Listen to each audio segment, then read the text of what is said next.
Olá, eu sou o Dr. Rafael Higashi, eu sou médico neurologista e nós estamos na nossa terceira aula de neuromodulação cerebral com estimulação magnética transcraniana nos tratamentos dos transtornos neuropsiquiátricos. Então, agora nós vamos falar sobre a aplicação prática, a aplicação nas doenças, né? Nas duas aulas anteriores, nós falamos de introdução, demos introduções, conceitos, ensinamos o que é um protocolo de estimulação, mas agora vamos falar do uso dessa tecnologia relacionado com a aplicação prática da estimulação magnética transcraniana. Então, a primeira doença que nós vamos começar a falar é da depressão. Antes de falar propriamente dito da estimulação na depressão, nós temos que falar alguns conceitos. É importante saber o que é depressão, entender os conceitos básicos para nós podermos ir adiante. Então, depressão ou depressão maior é associado a sintomas como tristeza persistente e anedonia que persistem por mais de 2 semanas. Atenção, que tristeza persistente, anedonia, tristeza todo mundo sabe que é a tristeza, sentimento de tristeza. Anedonia é uma falta de motivação naquelas coisas, prazer naquelas coisas que te davam prazer antes. Você deixa de fazer as coisas, atividades que antes te eram prazerosas por um período maior que 2 semanas. Então, se você tem esses 2 sintomas, que é tristeza persistente e apresenta também anedonia, ou seja, falta de motivação, falta de vontade de fazer aquelas coisas que te deram prazer por mais de 2 semanas, é um sinal de alerta. Então, quando o paciente chega dessa maneira, você tem que abrir os olhos. Bom, saber sintomas de depressão não é muito mistério. Por exemplo, nos Estados Unidos, existem pesquisas feitas, por exemplo, anúncios de pesquisa em jornal, na porta das universidades, dizendo, se você sente tristeza e sentiu sintomas nos últimos 2 meses ou mais, por exemplo, tristeza, falta de energia, apatia, diminuição, problemas de sono, falta de apetite, alteração do apetite ou do peso, falta de concentração, sentimento de culpa, de que não vale nada, e pensamentos de morte, então pode ser que você esteja depressivo. Lógico, o diagnóstico é sempre médico, mas você pode ter um sinal de alerta, né? Então, o diagnóstico da depressão é feeling também. Ou seja, o médico, sabendo a experiência que ele tem, estudando o assunto da experiência, entender que é feeling. Muitas coisas que podem parece depressão e não é, né? Escalas de depressão, escalas como a escala de Hamilton, é uma escala muito útil. A escala de Hamilton ele vai dizer qual é o nível de depressão, qual é o nível, se é leve, moderado ou intensa, é o grau de depressão que o seu paciente ou que você sente, né? Então isso é importante. Mais uma vez, cuidado, o que parece ser às vezes não é. Isso por quê? Porque existem, por exemplo, o transtorno bipolar, onde que nós vamos falar um pouquinho mais para frente, mas que a pessoa tem depressão, parece uma depressão, mas na verdade ele está num quadro, no período depressivo. E não é depressão, é uma outra doença. Existem casos que pode ser temporário. Você imagina o seguinte, se você de repente morreu um ente querido, um amigo, um familiar, você lógico que vai sentir uma tristeza natural por aquele problema, aquele acontecimento. Mas isso não quer dizer que você seja depressivo, é normal. O sentimento de tristeza pode ser algo normal. O que é anormal é ele persistir e atrapalhar nas suas atividades. Então, como eu falei, 60% dos casos de transtorno bipolar que tenham entre eles sintomas de depressão, mas é uma outra doença, pode ser atribuída à depressão. Isso é muito importante saber na estimulação magnética, porque se você muitas vezes você pode ter uma virada. Você tratar uma doença, a depressão, como fosse muitas vezes um bipolar, você pode ter surpresas, então é muito importante saber disso. Tristeza aguda, como eu falei, nem sempre é depressão, mas sinaliza por uma falta de ânimo geral com a vida. problemas relacionados à tristeza persistente, nem sempre é depressão, mas se você tem que... Pode ser um problema só que você não está feliz no seu trabalho também, né? Pode ser problemas relacionados a hormônio, até falta de vitamina, falta de ferro, falta de algumas vitaminas também pode dar sintomas parecidos, né? Bom, a incidência da depressão é alta. Se você imagina que mais ou menos, estatísticas americanas, 5 a 8,9% nos americanos têm depressão. Não é pouco. No Brasil, estudos feitos em São Paulo, por exemplo, mostra que 25% que afirmaram ter sofrido, 25% dos entrevistados afirmaram ter sofrido depressão na vida. Então, é um número alto. E que só apenas 10,9% tiveram pelo menos um episódio de depressão no ano passado, no ano anterior à entrevista. Então, 10,9% dessas pessoas tiveram pelo menos um episódio de depressão no ano anterior à entrevista. Então, para você ver que se 25% dos brasileiros afirmam ter sofrido um grau de depressão, é algo muito prevalente. É uma doença que não é só do especialista. Depressão é uma doença que todo médico deve saber. Entre as 10 carreiras que mais causam depressão, o que vocês acham? Nossa profissão de médico entrou na lista dos 10. Né? Então quer dizer que nós estamos numa profissão, o médico está numa profissão de alto risco de depressão. É lógico. Nós muitas vezes somos vítimas de uma situação imposta pelos convênios ou pelos órgãos regulatórios ou pela instituição. O médico não tem direito, normalmente não tem direito a 13º, não pode errar, o médico tem que ser 100% disponível, que isso tudo está mudando. Porque na realidade o médico é como uma profissão muito importante, tem que ser dedicado, tem que ter dedicação, gostar do que faz, mas o médico precisa ter saúde. Isso é muito importante. Então, normalmente, a depressão é muito comum no dia a dia do consultório o paciente associar a depressão, a tristeza, a uma doença crônica que ele teve, quer dizer, a um estresse. Doutor, tive um problema. Se você for questionar, sempre tem algum problema. Normalmente pode ter algum problema.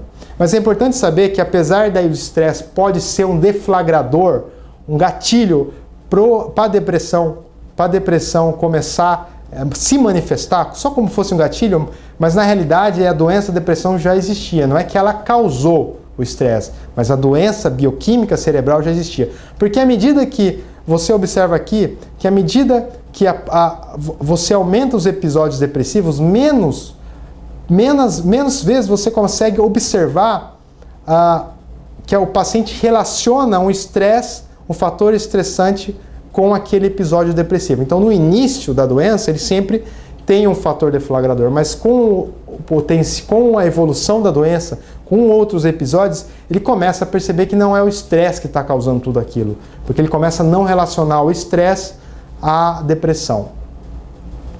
Então, dentro da história, para nós entendermos o porquê da estimulação magnética transcraniana, o uso da terapia eletromagnética, do magnetismo tratar a depressão, nós temos que entender que nos anos 50 começou o grande boom da medicação, né? Então, a medicação foi um grande ganho em termos de tratar pacientes que sofrem dessa doença que é a depressão. Mas aí veio os anos 50, né? Depois veio os anos 80, quando descobriram os inibidores seletivos da recaptação de serotonina, por exemplo, a fluoxetina. Tiveram os anos 90, onde tiveram medicações inibidores seletivos de dupla ação, inibidor de serotonina, noradrenalina, como a venlafaxina, duloxetina. No mesmo período, nos anos 90, a bupropiona, que aumenta a dopamina. E nos anos 2000, a agomelatina, que é o valdoxan, por exemplo, que teve um efeito já não no serotonina, e nem na dopamina, nem na norepinefrina, mas sim nos receptores serotoninérgicos. Ou seja, houve uma evolução muito grande em termos de medicação. Todos esses remédios são disponíveis hoje. Mas que com eles houve uma certa, apesar de euforia inicial, um certo desânimo, uma certa vamos dizer assim, uma certa decepção em relação aos efeitos colaterais. Por quê? Apesar das novas medicações terem menos efeitos colaterais, se você observar entre as drogas dos anos 50, 80, 90, os anos 2000, por exemplo, os agonistas da melatonina, que tem muito menos efeitos colaterais, você observa ali embaixo que os efeitos colaterais diminuíram sensivelmente. Mas em termos, mesmo diminuindo, a eficácia continuou praticamente a mesma. A eficácia em resolver o problema da depressão não mudou muito a eficácia. E apesar de poucos, os efeitos colaterais, a decepção com a medicação, além da eficácia, vocês vão saber que muitos não respondem, é os efeitos colaterais. Entre os efeitos colaterais muito comuns entre os homens, seria, por exemplo, falta de libido, né? Então a falta desse aspecto sexual do homem, a diminuição é muito importante, principalmente o homem latino, por exemplo, o brasileiro, isso realmente, como qualquer outro país, mas principalmente o brasileiro latino é muito vinculado à parte sexual. Isso atrapalha. Aumento de peso entre as mulheres, né? Muitos remédios, nem todos, aumentam o peso. E isso causa uma frustração, porque você está tratando um problema e acaba ganhando outro. Ansiedade, alguns remédios aumentam a ansiedade. Então, existem efeitos colaterais que são indesejados e a estimulação veio justamente encaixar com o modo de melhorar a eficácia e diminuir os efeitos colaterais. Então, como eu falei, efeitos colaterais comuns dos antidepressivos. Muitos efeitos anticolinérgicos, como a amitriptilina, da boca seca. Alguns remédios podem causar sonolência, paroxetina, por exemplo. Outros podem causar impotência, aumento de peso, dor de cabeça, mesmo as agonistas da melatonina podem causar dor de cabeça. Então, existem vários efeitos indesejáveis com a medicação. E também contraindicação. Nós sabemos que, no caso dos antidepressivos, por exemplo, na grávida não se pode usar, né? Ou se pode usar, mas com muita cautela, né? Pessoas que têm insuficiência hepática, problema hepático, interações medicamentosas entre duas drogas. A pessoa usa um remédio e não pode usar antidepressivo porque interage, né? Reações alérgicas. Muita gente fala, doutor, eu não posso, se eu uso esse tipo de remédio, medicação, já tentei, me deu reações adversas, anormais na pele, ou reações, a sensibilidade pessoal à droga. Então é importante saber que uma das indicações quando existe contraindicação do remédio, pode ser pensado na estimulação magnética, pode ser indicada a estimulação magnética transcraniana. Então, uma outra indicação, além dos efeitos colaterais, além dos efeitos adversos, é uma indicação muito importante, que é muitos pacientes, 33% na média, não respondem à medicação antidepressiva. Significa que mais ou menos 1/3 dos pacientes que você vai tratar com depressão não vai responder à medicação. Não vai responder, né? Então, é uma grande porcentagem, mas tem que esperar o efeito da droga. Tudo bem, o remédio tem um tempo, mas muitos dos pacientes passam esse tempo até mais de 2 semanas e não respondem. E outra coisa importante é recorrência. O que é recorrência? A depressão, mesmo que ela no início ela é controlada com a medicação, muitos, mais ou menos, por exemplo, após o primeiro episódio, 50% das pessoas voltam a ter depressão, metade. Se você tem o segundo %, aumenta o segundo episódio de depressão, se é seu segundo, você aumenta ainda 70% a chance de ter um terceiro. E se você teve o terceiro, aumenta 85%. Então, existe um risco de recorrência muito grande. E os remédios começam a fazer menos efeito nesse período. Então, o algoritmo tradicionalista do tratamento da depressão você sabe que hoje você tenta uma medicação de acordo com a indicação clínica do perfil do paciente, os efeitos colaterais. Se a resposta foi inadequada, você tenta fazer três abordagens diferentes. Uma maneira é você trocar o antidepressivo, né? Outra maneira é você aumentar a dose do antidepressivo. Outra maneira é você combinar os antidepressivos com uma outra droga. Então aí sim, quando você não tem uma resposta a essa combinação, dentro da visão tradicionalista, você pode usar, até pouco tempo atrás, esse algoritmo está mudando, mas você tem indicação não da estimulação magnética transcraniana, mas da eletroconvulsoterapia, né? Então esse é em 2005, na New England já se falava da eletroconvulsoterapia, já é um tratamento até antes do que esse, mas só para dizer que já dentro do algoritmo da depressão, uma depressão refratária, que não responde à medicação, a eletroconvulsoterapia é uma indicação possível.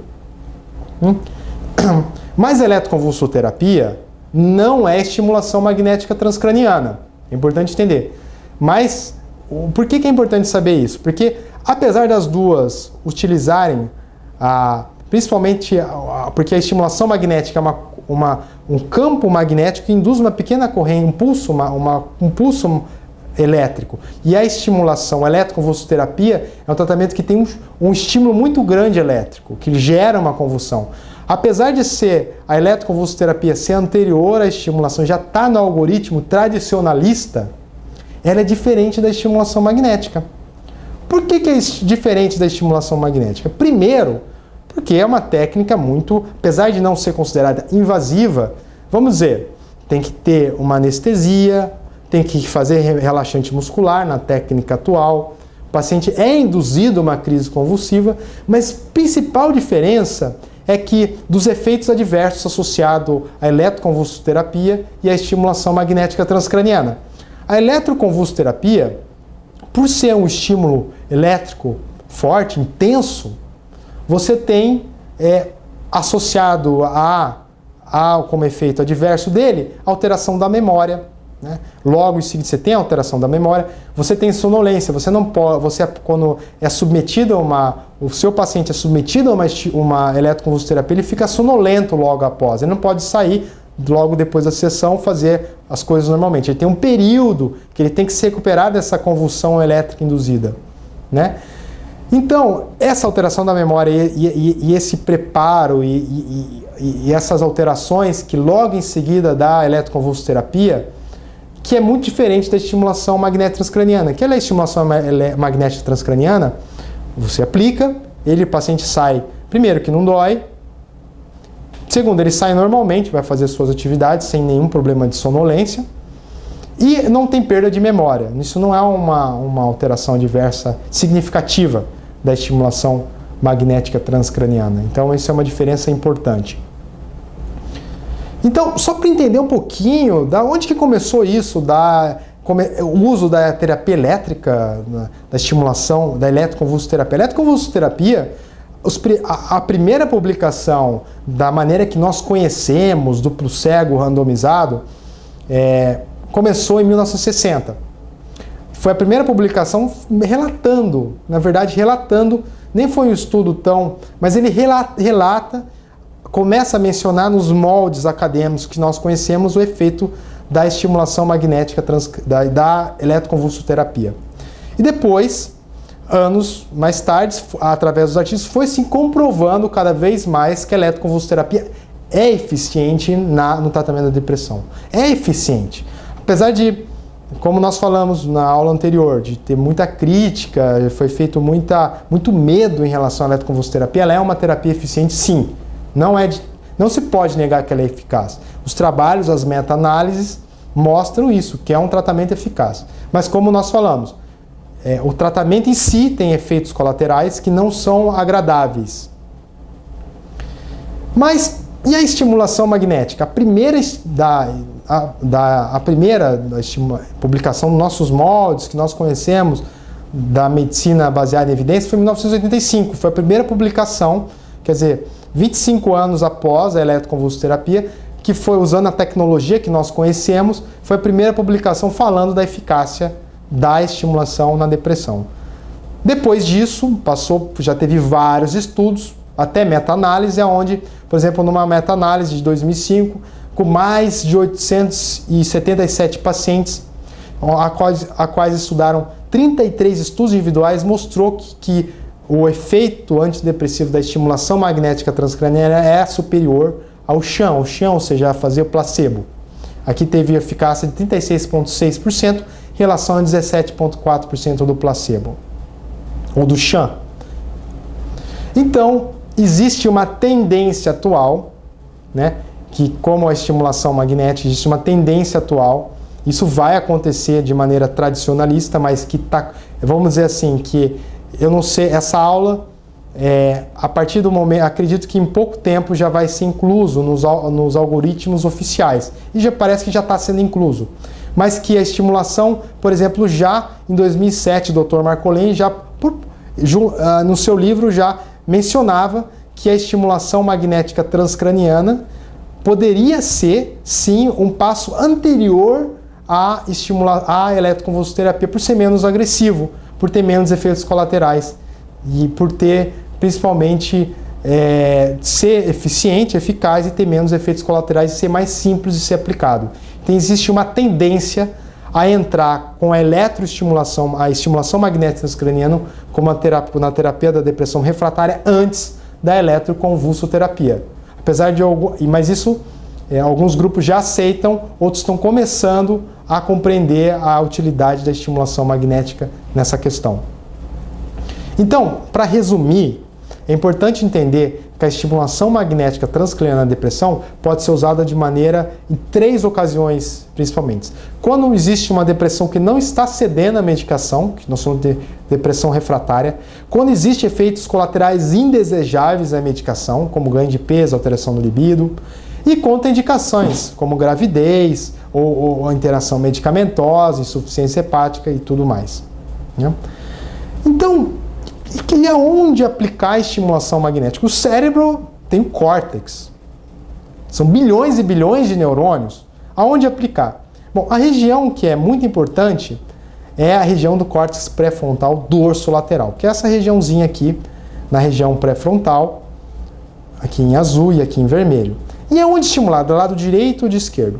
Bom, primeiro vamos entender como é que esse processo começou.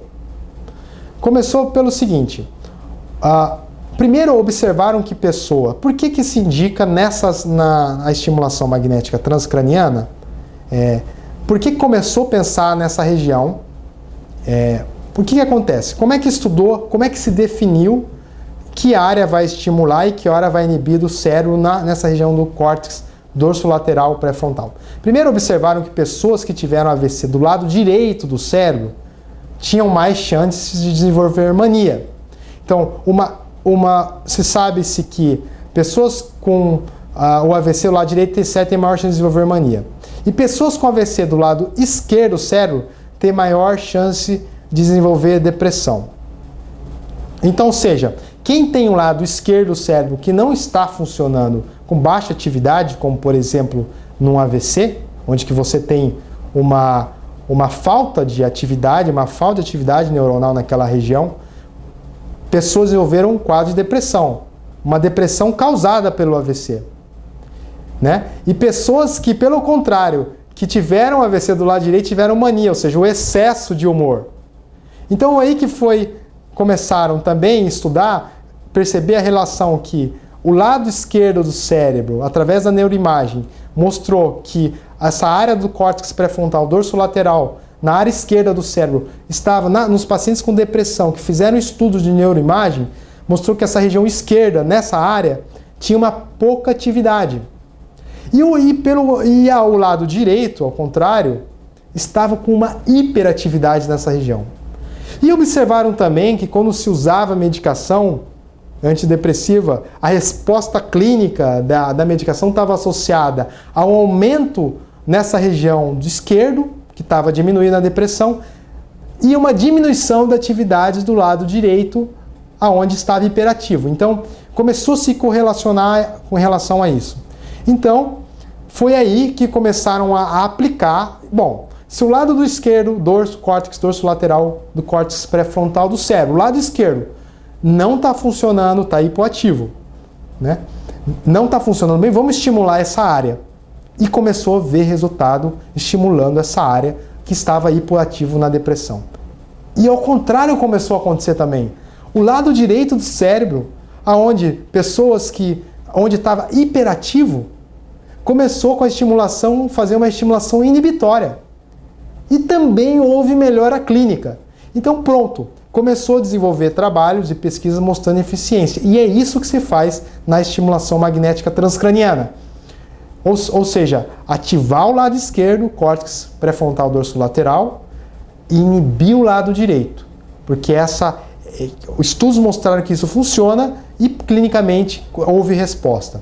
É importante entender que quando você, mesmo que a estimulação transcraniana é algo focal, como eu mostrei na aula anterior, quando você estimula uma área, né? Por isso aqui nós estamos estimulando a área esquerda, do córtex pré-frontal à esquerda, também há estímulo de outras áreas, como o córtex órbito-frontal, né? Como a região da ínsula, e também, se você, engraçado, estimula o lado contralateral. Então, mesmo que você esteja estimulando uma areazinha, o cérebro, por conexões indiretas, você está estimulando outras áreas. E também sabe-se que a estimulação no córtex pré-frontal dorsolateral aumenta o neurotransmissor dopamina nas regiões mesolímbicas e mesoestriatais, essas regiões mais profundas. Então, há um aumento da atividade nas regiões mais profundas do cérebro. Então, a estimulação magnética tem um efeito local, mas tem um efeito à distância, aumentando a dopamina, por exemplo, nos casos de pacientes que têm depressão. E sabe-se que a baixa dopamina, ela é relacionada à depressão. Né? Então, é importante entender que o córtex pré-frontal dorsolateral não é uma região, apesar de ser uma região que não ser uma região primariamente afetiva, e sim cognitiva, é possível que a estimulação magnética nesse local restaure o controle cognitivo sobre a área afetiva, aumentando a conectividade do sistema cognitivo para o sistema límbico. Ou seja, o córtex pré-frontal dorsolateral não é uma área afetiva primariamente, porque a área afetiva é mais límbica, é mais profunda, mas que estimulando essa área, começa a acontecer um controle cognitivo sobre nossas áreas emocionais. Então, se postula isso, que estimulando o córtex pré-frontal dorsolateral, o seu córtex começa, de alguma maneira, a controlar esse sistema límbico. A gente começa a ter um controle maior sobre nossas emoções. Então, os protocolos possíveis na depressão, existem vários, mas uma é uma frequência de 10 Hz, poderia ser de 5 Hz também, de 10 ou 20, mas eu vou colocar para vocês o que é mais utilizado de 10 Hz nessa intensidade, nessa frequência, na duração, intervalo de 25 segundos, o intervalo número de série entre 25 a 40 e o número de sessões entre 15 a 30. Isso aqui é um protocolo padrão, mas olha, é muito entender que isso aqui não é receita de bolo. Por quê? Porque eu coloquei aqui, por exemplo, o número de séries entre 25 a 40, porque depende da intensidade da doença. Depende do grau da depressão. Né? Isso é muito importante saber, porque se for uma depressão mais intensa, se tem uma história de mais refratariedade, você vai fazer 40, ou pode ser até mais, sair um pouco desse protocolo, porque não é receita de bolo, né? Mas é importante personalizar de acordo com cada paciente. Mas que esse é um protocolo padrão que pode ser utilizado. Da mesma maneira, sabemos que a intensidade, aqui cobriu um pouquinho, você também pode usar na intensidade de 120% limiar motor em baixa frequência. Aí, nós sabemos que baixa frequência é inibitório. Se vocês estudaram, nós falamos sobre isso na primeira aula, na segunda aula. E quando você faz em 1 Hz, é um processo, você está ativando, fazendo estimulação inibitória. Então você está diminuindo a atividade do córtex pré-frontal dorsolateral à direita, dessa maneira melhorando os sinais, alterando a fisiopatologia da depressão. Então você também pode fazer em baixa frequência no lado direito. Né? Bom, fechando a depressão, vamos passar para o transtorno afetivo bipolar. Para começar a falar do transtorno afetivo bipolar, é uma doença onde a característica que a distingue é a mania. Isso é importante saber, que a mania é uma coisa, um sintoma muito, quase que patognomônico dessa doença. Não é patognomônico, mas é muito importante. Porque a mania o que é a mania? É o oposto da depressão. Elevação do humor, é uma hiperatividade, é um excesso. o aumento do otimismo pode ser tão extremo que pode afetar o julgamento. Então, o excesso da mania, do otimismo, a mania que é um excesso de otimismo, pode afetar o julgamento, isso ter prejuízos. Então, para resumir, o transtorno bipolar, ele tem episódios de mania, que eu vou explicar o que seria a mania um pouco mais detalhado, que é o excesso de humor, que pode atrapalhar a vida dele, o julgamento, e episódios de depressão. Mas isso é uma coisa muito assim, parece muito simples, mania e depressão. A manifestação nem sempre é assim. Existem vários tipos aqui embaixo, o transtorno bipolar. Existe o tipo 1, que é o mais tradicional, que é o que começou a ser estudado a doença, e depois houve uma classificação nova, que é do tipo 2, onde os sintomas de mania não são tão exacerbados, que se acabou chamando de hipomania, um pouquinho menos de mania, uma mania num grau inferior, mas eu vou explicar para vocês. Bom, de acordo com o que seria? A depressão que alterna com mania a depressão que alterna com episódio de mania é o sintoma mais comum, né, que se tem da depressão bipolar. Mas um episódio único de mania é suficiente para diagnosticar a transtorno bipolar. Porque os sintomas de mania, se esses sintomas de mania não for gerado por um abuso de drogas ou uma doença. Por exemplo, paciente usou cocaína e teve mania de grandeza. Poxa, isso não é transtorno bipolar, né? Ele estava sob o uso do efeito de drogas. Usou álcool, usou êxtase e teve um episódio de mania. Isso não é transtorno bipolar. Então você não tem que ter uma causa secundária. Você tem que ter, quando você não existe um remédio ou um tumor cerebral levando mania. Isso não é transtorno bipolar. Tem que ser algo que você tem que excluir as características secundárias. Alguns pacientes podem ter um único episódio de mania na idade jovem e episódios frequentes de depressão. Outros podem alternar episódios de mania e depressão logo no início.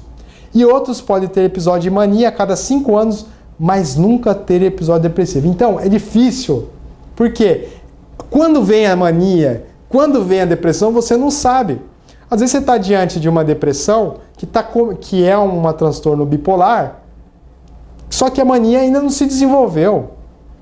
Ou você pode estar numa mania inicial, uma transtorno bipolar inicial que só teve mania e não teve depressão. Então, por isso que o diagnóstico muitas vezes é complicado. Você não sabe em que momento você está dessa doença, né?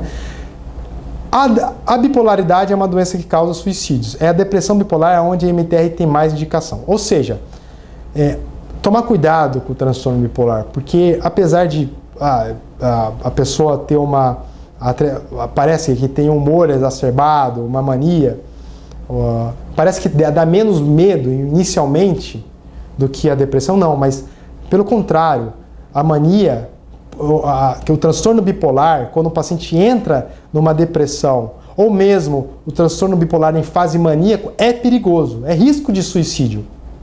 É um risco dele a tomar um julgamento errado e propriamente se ferir, tem risco de vida em relação a isso, e também os episódios depressivos ser muito profundo, né? Então é importante entender que não é brincadeira, transtorno bipolar é uma doença e tem que ser tratado da maneira séria, da maneira correta.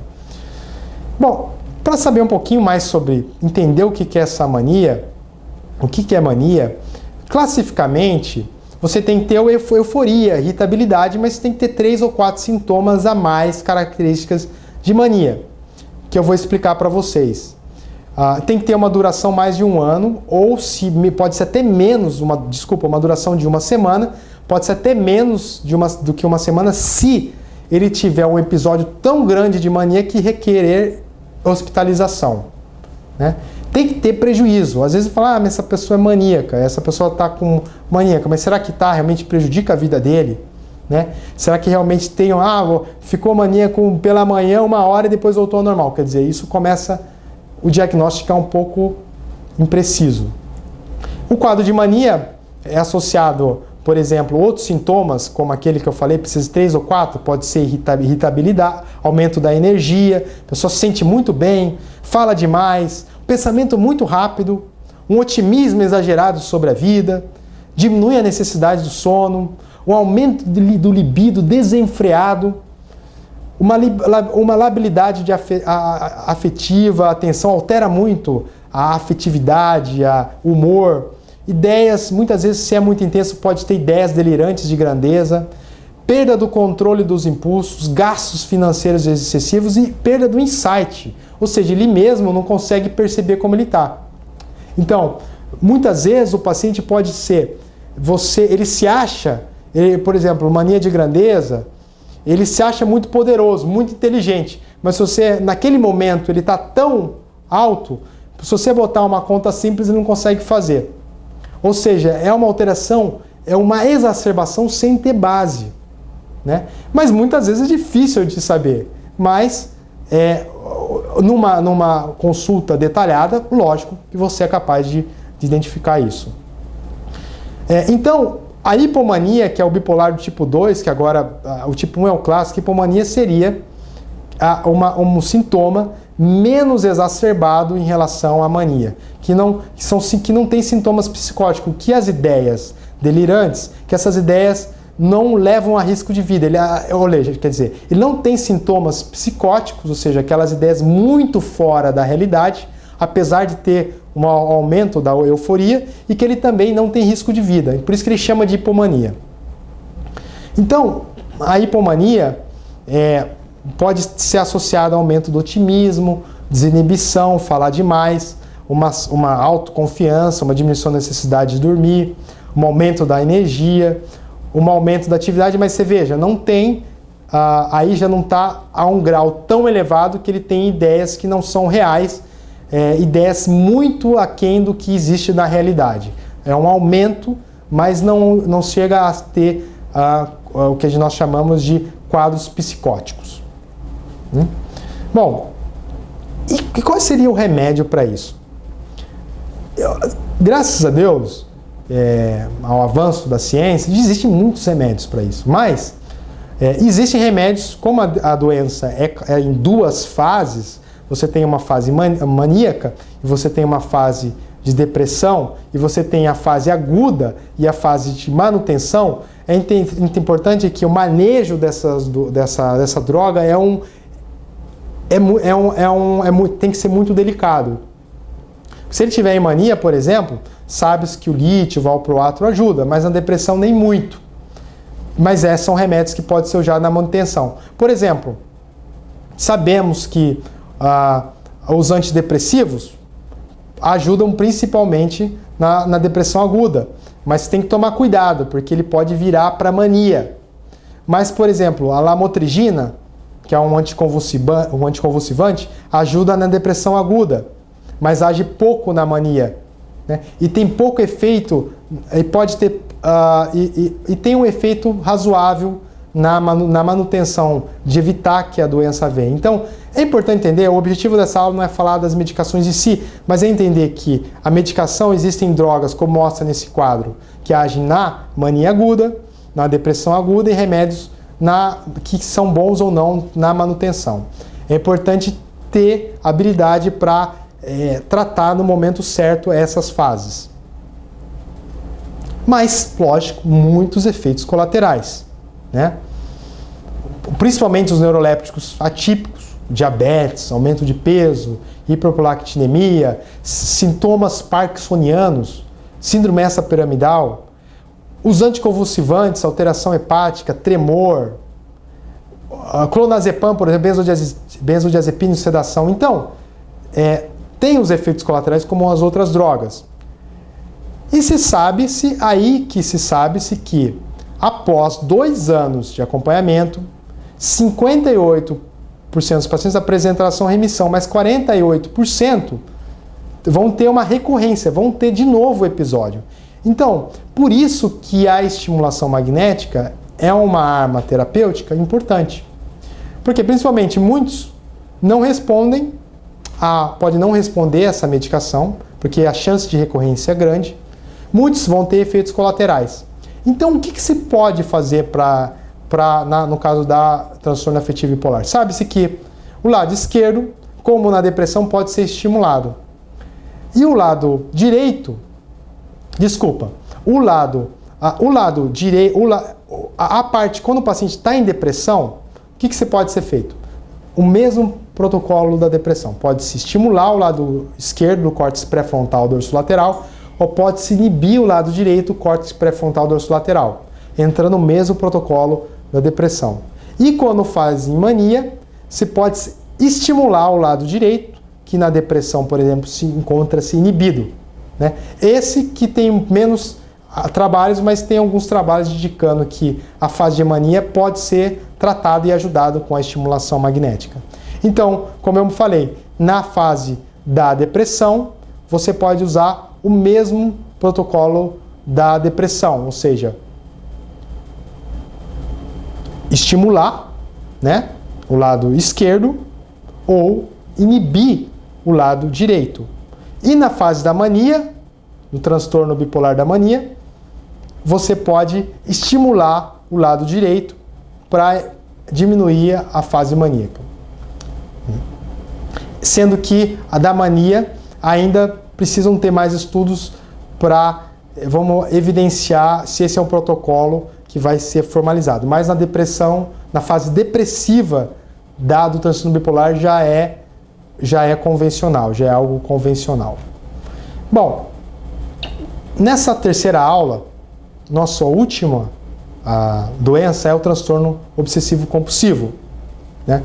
No transtorno obsessivo-compulsivo, é uma doença caracterizada pela presença de obsessões e compulsões.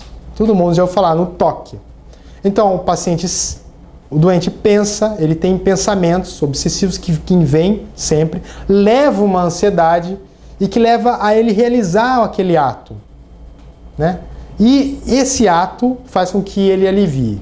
Quando ele faz o ato, alivia os sintomas. Como é que seria isso? Vamos simplificar isso. Vamos fazer 3 perguntas importantes. Você vai fazer para o paciente. Você tem pensamentos repetitivos que lhe deixam ansioso e que, apesar do esforço, você não consegue se livrar? Por exemplo, lavar a mão. Você tem algum pensamento? Vamos dar um exemplo, lavar a mão. Pensamento que isso vem com frequência, que você está adquirindo algum germe, que você vai ter uma doença e você tem que lavar a mão a todo momento? Você mantém as coisas extremamente limpas ou lava a sua mão frequentemente? Porque a higiene, a obsessão de limpeza é muito comum. Por isso que é uma pergunta que deve ser feita. Você confere coisas em excesso? Também a de conferência, você conferir em excesso pode ser um sintoma, um sinal, um sintoma clássico da doença. Então, é importante entender que o pensamento, um pensamento que, por exemplo, medo, os mais comuns, medo de contaminação, aquele pensamento vem na cabeça. Dúvida patológica, esqueci a chave, tem que conferir 10, 20, 30, 40 vezes, né? Por exemplo, medo que tem uma doença, uma alteração, necessidade de simetria, tudo você tem que organizar, o paciente tem que organizar milimetricamente, todo momento, tem que aquele pensamento de organização e que leve a compulsão, ou seja, o ato, aquele pensamento é a obsessão e o ato que nós chamamos de compulsão. Então, por exemplo, você tem o medo de contaminação, você vai querer lavar a mão, né?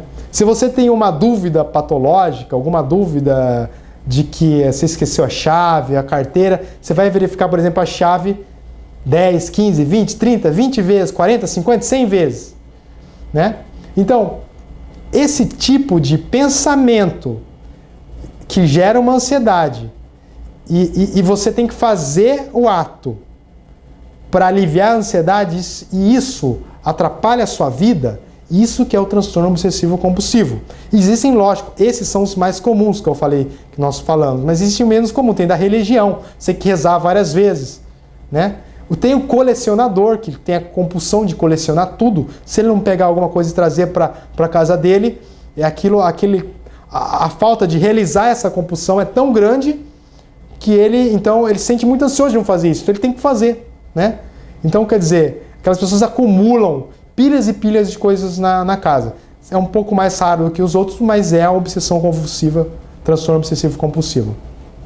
Nos critérios diagnósticos, você pode ser compulsão ou obsessão, ou ambas. Na verdade, ou obsessão ou ambas, né? As obsessões têm que ser relacionadas, são reconhecidas como originadas da mente do paciente, ou seja, não é outra pessoa que está dizendo para ele fazer aquilo.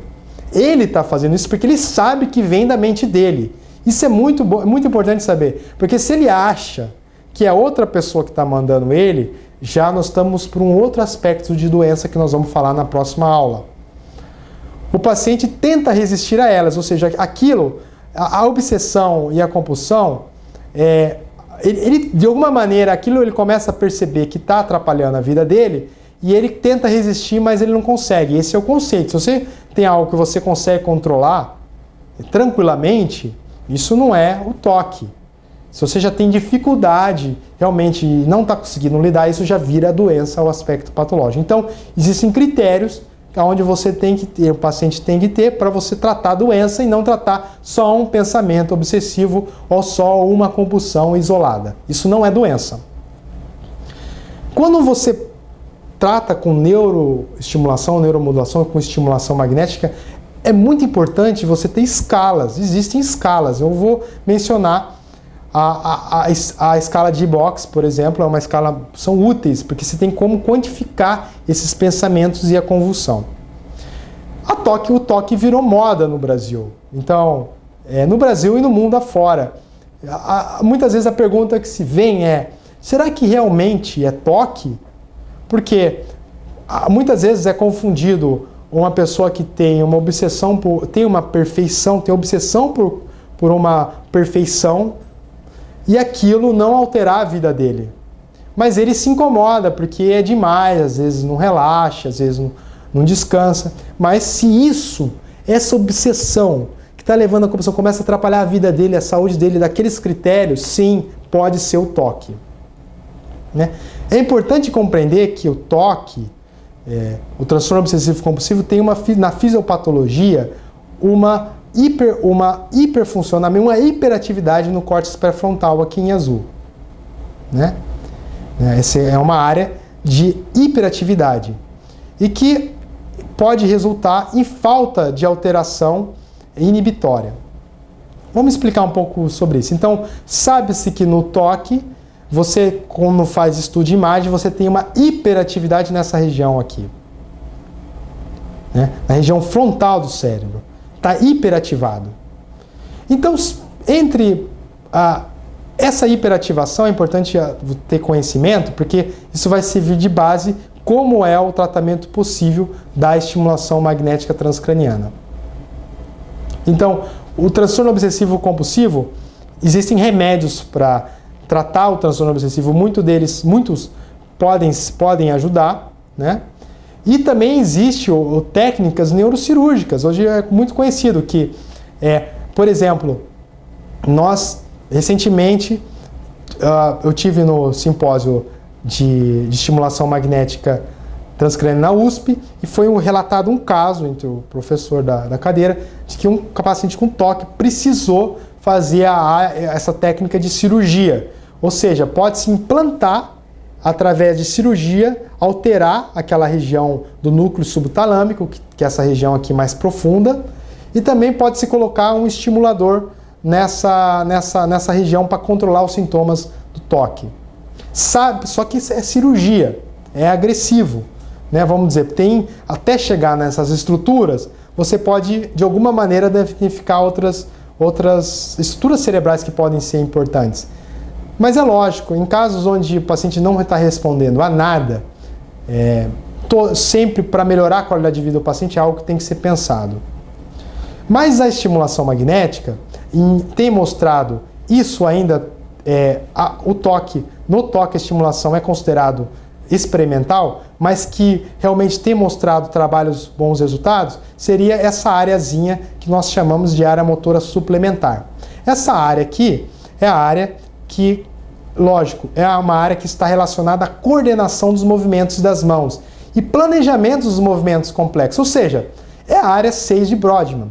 Ou seja, essa área, se no toque nós sabemos que tem uma hiperatividade do lobo frontal, e essa região é uma região relacionada ao planejamento, se nós inibirmos essa área, que situa-se mais ou menos 15 centímetros acima de CZ, que é uma área, lembra que eu expliquei na segunda aula sobre como a técnica de mapear o cérebro, então nós não vamos voltar de como mapear esse, mas é a técnica do eletroencefalograma, fica 15% do ponto CZ, essa área, mais ou menos 3 centímetros da região do vértex, é a área que você pode inibir na estimulação magnética, ou seja, em baixa frequência. Você inibir essa região, de alguma maneira você está fazendo com que os movimentos, a compulsão, a realização do ato compulsivo seja amenizado, seja controlado, porque é aquela área que está hiperativada e que está levando a uma das áreas que está hiperativada, está levando aos movimentos. Então você pode, de maneira não invasiva, interferir naquela área, inibindo a hiperatividade. Então você está agindo na fisiopatologia da doença. Então um protocolo possível, né, não definido, mas possível, é você inibir o córtex dessa região da área motora suplementar. Né? Bom, agradeço a sua atenção e vamos para a próxima aula. Obrigado.